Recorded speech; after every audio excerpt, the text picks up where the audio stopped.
કારેલી ગામે પરિણીતાને લઈને યુવાન ફરાર થતા વેડજ પોલીસ મથકે 6 સામે ગુનો નોંધાયો। જંબુસર તાલુકાના કારેલી ગામે ફૂલમાળી સમાજના યુવાને દરબાર સમાજની પરિણીતાને લઈને ફરાર થતા મામલો ગરમાયો। ગત રાત્રિના 8 વાગ્યાના અરસામાં મધુબેન કાલિદાસભાઈ હીરાભાઈ ફૂલમાળી રહેઠાણ કારેલી પોતાના ઘરે હતા। તે સમયે હેમંતભાઈ ઉર્ફે ભુલાભાઈ તેઓના ઘરે આવી તારો છોકરો મારા કુટુંબી ભાઈ બળવંતભાઈની પત્ની મીનાબેનને લઈ ગયો હોય, જેથી તારા છોકરાને ગમે ત્યાંથી શોધી લાવ તેમ કહીને હેમંતભાઈએ મધુબેનની છોકરીને એક તમાચો મારીને જતા રહ્યા હતા। ત્યારબાદ રાત્રિના 9 વાગ્યાના અરસામાં હેમંતભાઈ ઉર્ફે ભોળાભાઈ પડિયાર, સુનિલભાઈ પડિયાર, બળવંતભાઈ પડિયાર, સોહમભાઈ પડિયાર, ચિરાગભાઈ પડિયાર અને જેસીબી ડ્રાઈવર એક સંપ થઈને ફળિયામાં જેસીબી મશીન લઈને ધસી આવ્યા હતા અને મધુબેન તથા ફૂલમાળી સમાજના 5 લોકોના મકાનના પાછળના ભાગે આવેલ શૌચાલય સહિતનો બાંધકામ જેસીબી મશીન વડે તોડી નાખી અંદાજિત 1.5 લાખ રૂપિયાનું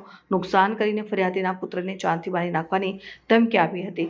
આ બનાવ સંદર્ભે મધુબેન ફૂલમાળીએ હુમલાખોરો વિરુદ્ધ ફરિયાદ નોંધાવતા વેડજ પોલીસે ગુનો નોંધી કાયદેસરની કાર્યવાહી હાથ ધરી છે।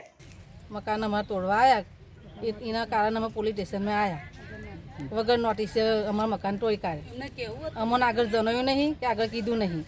जफा टीमने बीजी जोड़े અને અમારા મકાન તોડી નાખ્યું। ટોટલ કેટલા મકાન તૂટ્યા છે? 5 મકાન તૂટી ગયા। 5 મકાન। કોઈ જાતની કોઈની વાત માની ના એમને, કોઈનું સાંભળ્યું સરપંચનું નહીં સાંભળ્યું, કોઈનું સાંભળ્યું નહીં અને કોઈની વાતે નહીં માની। હું જે દારૂ પીને આયા અને કે અમારે તોડવાનું એટલે તોડવાનું, કોઈની વાત અમારે સાંભળી નહીં। હરગાઈ દેવાના અને તમારા મકાન અમારે તોડી નાખવાના, બીજી કોઈની વાત અમારે સાંભળી નહીં ગઈ એમ કહીને બધું તોડી નાખ્યું। સરપંચે નહીં આવ્યો અને નોટિસે નહીં આવી અને કશું આવ્યું નહીં કે અમે આ તોડીએ। તો હમું ટીમને કહેવાનું હોય કે અમોને લબાવા સરપંચ આવે ગુનો કરે, પેલા છોકરા એને નામોસી બધી અમારી પર આવી। અમારો ખર્ચો કોણ આલે? અમાર પતરા મજૂરી કરી કરીને લાઈને ઘરમાં નાખીએ તે બધું